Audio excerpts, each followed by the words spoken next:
Movie আর ছবি বিচিত্রা চ্যানেলে আপনাকে স্বাগত। 90 দশকের মিষ্টি একটা পরিবার, সেখানে 5 জন সদস্য, বাবা সঞ্জয়, মা নীরজা, ঠাকুমা এবং ঋতিকা আর ঋষি 2 ভাই বোন। আগের পার্টে 2টো গল্প বলা হয়ে গেছে, না দেখে থাকলে এখনই দেখে আসুন, ডেসক্রিপশনে লিংক দেওয়া আছে। আজকে আরও 2টি গল্প বলবো।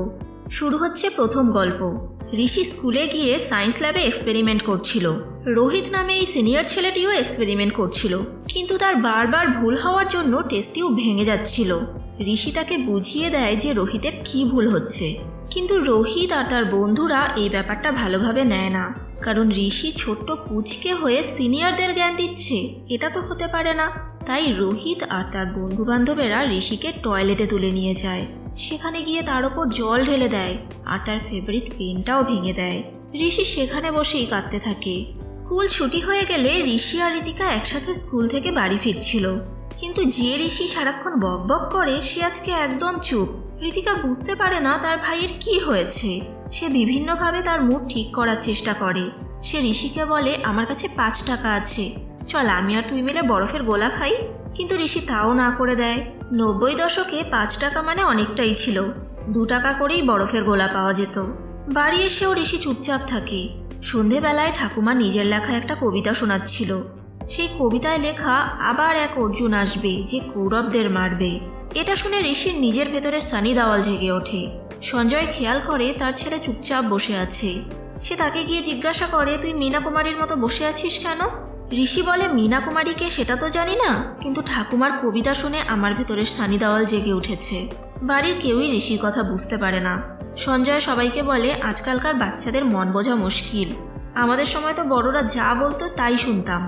ঋষি বাইরে এসে মন খারাপ করে বসে থাকলে ঋতিকা তার সঙ্গে কথা বলতে আসে। সে তার ভেঙে যাওয়া পেনটা ঋতিকাকে দেখায়। ঋতিকা জিজ্ঞাসা করে কে ভেঙে দিয়েছে, কিন্তু ঋষি উত্তর না দিয়ে বলে, আমার যদি কোনো বড় দাদা থাকতো তাহলে আজকে এরকম হতো না। ঋতিকার এই কথাটা শুনে মন খারাপ হয়ে যায় আর মুখ ঘুরিয়ে চুইংগাম ফোলাতে থাকে। এটা দেখে ঋষির মাথায় একটা আইডিয়া আসে। পরের দিন স্কুলে রোহিত সবাইকে গিটার বাজিয়ে শোনাচ্ছিল। সেখানে ঋষি এসে তাকে খুব সম্মান করে কথা বলে। রোহিত এটা দেখে খুশি হয়, ভাবে যে গতকালকের ডোজে হয়তো কাজ হয়েছে। ঋষি পাশে বসে রোহিতের খুলে রাখা টুপিটা হাতে নেয়। রোহিত তাকে মাথার মধ্যে বাড়ি মেরে বলে, জানিস না সিনিয়রের কোনো জিনিস হাতে নিতে নেই। ঋতিকাও এই ব্যাপারটা দেখে। সে রেগে গিয়ে রোহিতকে জিজ্ঞাসা করে, আমার ভাইকে টাপলি কিভাবে মারলি? কিন্তু রোহিত আরেকবার ঋষির মাথায় বাড়ি মেরে বলে, এইভাবে মারলাম। ঋষি এত কিছু সত্ত্বেও রোহিতকে খুবই সম্মান করে কথা বলছিল আর ঋতিকাকে বলে যে ভুল আমারই ছিল, সেজন্যই মার খেয়েছি। ছুটির সময় ঋতিকা তার ভাইকে জিজ্ঞাসা করে, রোহিতই তোর পেন ভেঙেছিল তাই না? তুই আমাকে কিছু বলতে দিলি না কেন? ঋষি বলে, এসব কিছু নিয়ে চিন্তা করো না। ঠাকুমা বলে না, আবার এক অর্জুন আসবে যে কৌরবদের মারবে। ঋতিকা তার ভাইয়ের হাবভাব দেখে অবাক হয়। পরের দিন প্রিন্সিপাল ম্যাম ঋষিকে ডেকে পাঠায়। ঋষি খুব কনফিডেন্সের সঙ্গে সেখানে যায়। তার ধারণা তাকে সায়েন্স অলিম্পিয়াডে স্কুলকে রিপ্রেজেন্ট করতে হবে, কিন্তু গিয়ে দেখে সেরকম কিছুই না। তার নামে কমপ্লেইন এসেছে। রোহিত তার বাবা মাকে নিয়ে এসেছে, নীরজাও বসে আছে আর ঋতিকাকেও ডেকে পাঠানো হয়েছে। রোহিতের বাবা তার টুপি খুলে দেখায় তার ছেলের মাথায় ঋষি চুইংগাম আটকে দিয়েছিল, সে কারণে এতটা চুল কাটতে হয়েছে।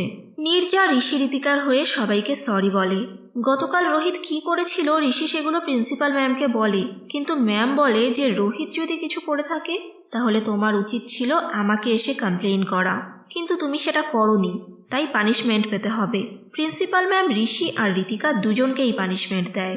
স্কুল ছুটির পরে তাদের 1000 বার লিখতে হবে যে আর কোনোদিনও এই ভুল করব না, কিন্তু রোহিতকে শুধুমাত্র ওয়ার্নিং দিয়েই ছেড়ে দেওয়া হয়। নীরজা বাড়িতে এসে তার 2 ছেলে মেয়েকে অনেক বকাবকি করে আর তাদের বলে যে এবার আমি তোমাদের কোনো শাস্তি দেব না, শুধু আমার সঙ্গে তোমরা কথা বলবে না। তারা ভাবে এর থেকে তো শাস্তি দেওয়াই ভালো ছিল, কারণ নীরজা তাদের সঙ্গে কথা না বললে সেটা ঋষি ঋতিকার জন্য মেন্টাল টর্চার হবে। নীরজা পরের দিন থেকে ঋষি আর ঋতিকার সঙ্গে স্কুলে যাওয়াও বন্ধ করে দেয়। তারা দুজন রিক্সা করে যায় আর তাদের মা নীরজা আলাদাভাবে স্কুলে যায়। স্কুলে গিয়ে রোহিত বরাবরের মতো গিটার বাজিয়ে সবার মনোযোগ আকর্ষণ করছিল। এদিকে ঋষি আর ঋতিকা ক্লাসে বসে তাদের পানিশমেন্টের লেখা লিখছে। রোহিত আবার এসে তাদের বিরক্ত করে। ঋষি বারান্দায় বসেছিল। তখন রোহিত আর তার বন্ধুরা এসে বলে, তোকে প্রিন্সিপাল ম্যাম ডাকছে। সে তাড়াহুড়োতে জলের বোতলটা সেখানেই ফেলে চলে যায়, কিন্তু প্রিন্সিপালের কাছে গিয়ে শোনে তাকে ম্যাম ডাকেনি। ঋষির এসব কিছুতে রাগ হয়। ঋতিকা তাকে কিছু পড়তে না বলে, কারণ এবার যদি তাদের নামে কোনো কমপ্লেইন যায় তাহলে হয়তো নীরজা তাদের সঙ্গে সারা জীবনই কথা বলবে না। ঋতিকা বলে এইবার রোহিত যে কাজটা করেছে সেটার কথা আমরা প্রিন্সিপাল ম্যামকে গিয়ে বলবো। ঋষি তার জলের বোতল থেকে জল মুখে নেয়, কিন্তু মুখে দিয়েই সাথে সাথে সেটা ফেলে দেয়। ওদিক থেকে রোহিত আর তার বন্ধুরা ইশারা করে দেখায় যে বোতলটাতে তারা তাদের হিসু ভরে দিয়েছে। ঋষি প্রিন্সিপাল ম্যামের কাছে কমপ্লেইন করতে চায়, কিন্তু ঋতিকা বলেন না, এবার আমরা কোনো কমপ্লেইন করব না, আমরা নিজেরাই ওকে শাস্তি দেব। রোহিত তাদের পুরো স্কুলে অনেক পপুলার ছিল, স্কুলের সবাই তাকে হিরো ভাবত। সে যখন তার প্রিয় ম্যান্ডালিনটা বাজাতো তখন স্টুডেন্টরা তাকে ঘিরে ধরে তার ম্যান্ডালিনের সুর শুনত।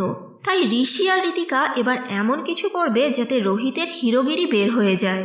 পরের দিন ঋষি ঋতিকা গিয়ে দেখে রোহিত প্রত্যেক দিনের মতো ম্যান্ডালিন বাজিয়ে সবাইকে শোনাচ্ছে। তখন ঋষি আর ঋতিকা এসে তার থেকে ম্যান্ডালিন নিয়ে নেয় আর তাকে ব্ল্যাকমেল করে যে সবার সামনে ঋষিকে সরি না বললে ম্যান্ডালিনটা ভেঙে দেবে। রোহিত ঋষির সঙ্গে যা যা করেছে সেগুলো সবার সামনে স্বীকার করে। এটা শুনে সেখানে থাকা মেয়েরা রোহিতকে বলে, তোমার থেকে এটা আশাই করা যায়নি, তুমি একটা বাচ্চা ছেলেকে এভাবে বিরক্ত করেছো। এদিকে ঋষি রোহিতের ম্যান্ডালিনটাও ভেঙে ফেলে। নীরজা এটা জানতে পারে যে তার ছেলেমেয়েরা রোহিতের ম্যান্ডালিন ভেঙে দিয়েছে। সে ঋষিকে একটা চড় মারে। তখন ঋতিকা সবাইকে সত্যি কথা বলে যে রোহিত ঋষির সঙ্গে কি করেছে। সবার এটা শুনে খুব খারাপ লাগে, বিশেষ করে নীরজার, কারণ তারা দুজনই সবাইকে সত্যি কথা বলার অনেক চেষ্টা করেছিল, কিন্তু কেউ তাদের কথা শুনেনি, উল্টে সব দোষ তাদেরই দিয়েছে। নীরজা তাদের বোঝায় কেউ যদি তাদের সঙ্গে অন্যায় করে তাহলে সেটা যেন তারা সহ্য না করে, তবে তারাও যেন তার ওপর অন্যায় না করে, তাহলে সেই খারাপ মানুষের সঙ্গে তাদের কোনো পার্থক্য থাকবে না। পরের দিন প্রিন্সিপাল ম্যাম রোহিতকে 1 মাসের জন্য সাসপেন্ড করে। উনিও জানতে পেরেছিলেন যে রোহিত ঋষির সঙ্গে কি করেছে। এইবার ঋষি আর ঋতিকা মনে শান্তি পায়, কিন্তু ঋতিকা বলে, আসলেই কি আমরা ঠিক করেছিলাম? রোহিত বুলি করেছে বলে আমরাও বুলি করলাম। কিন্তু ঋষি এখন নীরজার শেখানো নৈতিকতার পাঠ নিয়ে ভাবতে চায় না।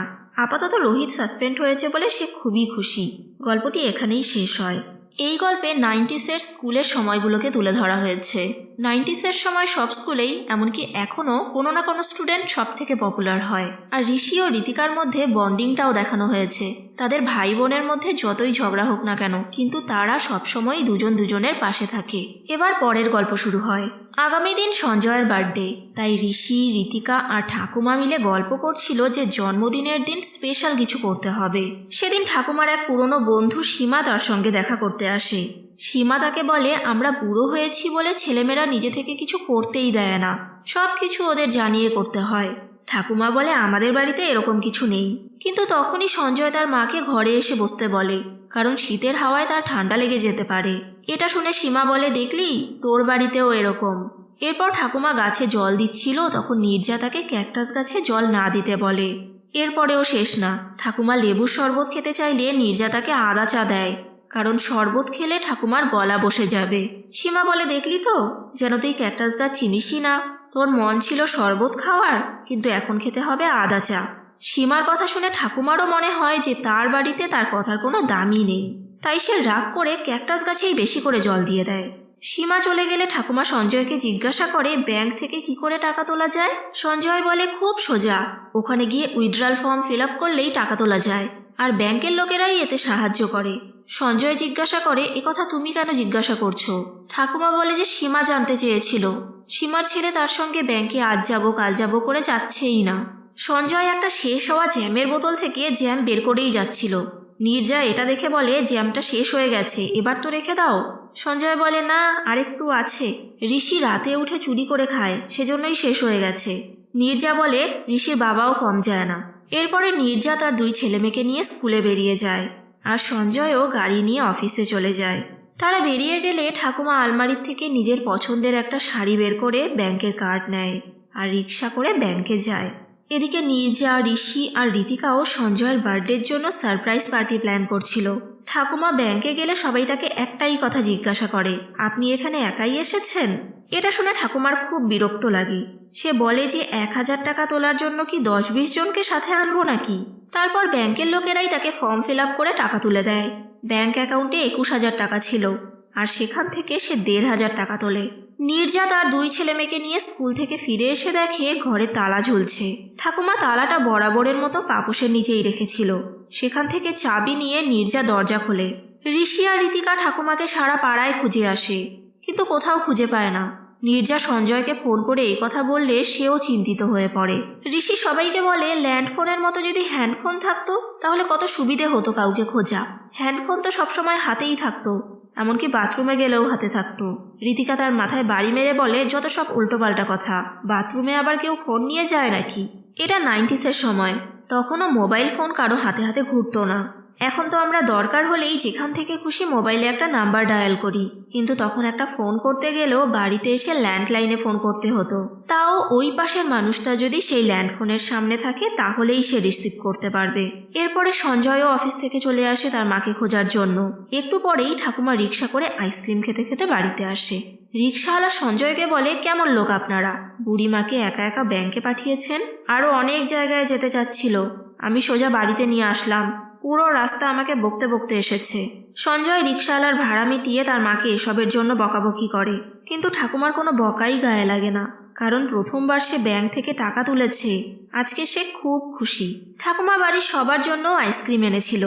ঋষি আইসক্রিম খেতে খেতে ভাবে, আমরা স্কুল না গেলে আমাদের বকা খেতে হয়, কিন্তু আজকে জানলাম যে ঠাকুমা একা একা বাড়ি থেকে বের হলে তাকেও বকা খেতে হয়। পরের দিন সকালবেলায় ঠাকুমা পুজো সেরে সঞ্জয়কে লাড্ডু খাওয়ায়, আর এটাও বলে দেয় যে বাচ্চারা তার জন্য সারপ্রাইজ পার্টি প্ল্যান করছে। বাচ্চাদের সারপ্রাইজ পার্টিতে আর কোনো সারপ্রাইজ থাকলো না। দুপুরের খাবারে নীরজা ও বাচ্চারা সঞ্জয়ের ফেভারিট রেস্টুরেন্ট থেকে ফ্রাইড রাইস আর চিকেন অর্ডার করে, কিন্তু এবারও ঠাকুমা জিতে যায়, কারণ ঠাকুমা নিজে হাতে সঞ্জয়ের জন্য ডাল ভাত চোখা বানিয়েছে, যেটা তার খুব ফেভারিট। সঞ্জয় খেতে খেতে বলে, কতদিন পর ডাল ভাত চোখা খেলাম। নীরজা বলে, কালই তো বানিয়েছিলাম। সঞ্জয় বলে, কিন্তু সেটা তো মায়ের রান্নার মতো নয়, আর বলার সাথে সাথে বুঝতে পারে যে সে কি ভুলটা করে ফেলেছে। এরপরে ঋতিকা ও ঋষি বার্থডে পার্টি ডেকোরেশন করছিল। নীরজা সঞ্জয়কে একটি শার্ট দিয়ে আজকে সন্ধেবেলার পার্টিতে পড়তে বলে, কিন্তু ঠাকুমা তার ছেলেকে ইমোশনাল ব্ল্যাকমেল করে নিজের দেওয়া একটি পাঞ্জাবি পরতে বলে। সঞ্জয় তার মায়ের কথা ফেলতে পারে না। নীরজা যখন দেখে সঞ্জয় তার দেওয়া শার্টটি পরেনি, সে মনে মনে দুঃখ পায়। সঞ্জয়েরই বা কি করার আছে, সে নীরজাকে এসবের জন্য কৈফিয়ত দিতে চায়, কিন্তু নীরজা সঞ্জয়ের কোনো কথা না শুনেই সেখান থেকে চলে যায়। নীরজা পাড়ার কিছু বন্ধু বান্ধবদের নেমন্তন্ন করেছিল, কিন্তু ঠাকুমাও তার কিছু বন্ধু বান্ধবদের বার্থডে পার্টির জন্য নেমন্তন্ন করে রেখেছিল। ঠাকুমার ফ্রেন্ডরা সঞ্জয়ের জন্য গিফট এনেছিল, একজন 11 টাকা, আরেকজন মিষ্টি, আরেকজন বলে আমি সব থেকে দামি উপহার এনেছি, সেটা হলো আশীর্বাদ। নীরজা সঞ্জয়ের জন্য কেক এনেছিল, কিন্তু ঠাকুমা তার ছেলের জন্য সুজির হালুয়া দিয়ে কেক বানিয়েছে। সে সঞ্জয়ের হাত ধরে হালুয়ার কেকটাই কাটিয়ে দেয়, আর জন্মদিনে মোমবাতি নেভানো উচিত নয় বলে সেটাও নেভাতে দেয় না। এবারে সঞ্জয়ের বার্থডে নিয়ে নীরজা ও বাচ্চারা যা যা প্ল্যান করেছিল পুরোটাই ওয়েস্ট হয়ে গেল। সঞ্জয় তার মাকে জিজ্ঞাসা করে, আমরা কি কিছু ভুল করে ফেলেছি, তোমার কোনো কথাতে খারাপ লেগেছে? ঠাকুমা বলে, না, কিছুই হয়নি, আমার শুধু ইচ্ছে ছিল ছোটবেলার মতন করে তোমার জন্মদিন পালন করব, কিন্তু এতে যে তোমরা কেউ খুশি হবে না সেটা বুঝতেই পারিনি। এবার ঠাকুমা তার ছেলেকে নিজের মনের কথাটা বলে। সে বলে যে এই বয়সে এসে সবার মনে হয় কেউ তাকে নিজের ইচ্ছে মতো কোনো কাজ করতে দিচ্ছে না, যেমন শরবত খেতে ইচ্ছে করলে চা খেতে হয়, কিন্তু মনের ইচ্ছে পূরণ করতে গিয়ে একটু বেশিই করে ফেলেছি। সে তার ভুলের জন্য ক্ষমা চায়। নীরজা তার কাছে এসে বলে, আপনি কোনো ভুল করেননি, সবারই অধিকার আছে নিজের ছেলেমেয়ের বার্থডে নিজের মতন করে পালন করার, আর আপনার যা মন চাইবে তাই করবেন, কাউকে কোনো কিছু জিজ্ঞাসা করতে হবে না। এবার ঠাকুমা বলে, তাহলে আমাকে 1 গ্লাস ফ্রিজের জল এনে দাও। নীরজা আর সঞ্জয় একসাথে বলে, তোমার গলা ভেঙে যাবে। এই ব্যাপারটাতে সেখানে সবাই হেসে ওঠে।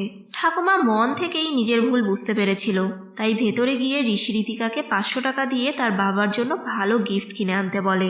এবার আবার কেউ কলিং বেল বাজায়, কিন্তু এত রাতে তো কারোর আসার কথা নয়। ঠাকুমা বলে, আমি মধুকে নেমন্তন্ন করেছিলাম, সে বলেছিল একটু দেরিতে পার্টিতে আসবে, সেই হয়তো এসেছে। এবার বাড়ির কেউ বিরক্ত হয় না। ঠাকুমার কাণ্ড কারখানা দেখে সবাই হাসে।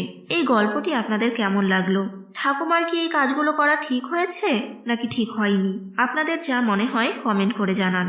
এই সিরিজটি কিন্তু এখনো শেষ হয়নি, আরো অনেক বাকি আছে, অনেকগুলো গল্প আছে, তাই দেরি না করে চ্যানেলটিকে এখনই সাবস্ক্রাইব করে ফেলুন।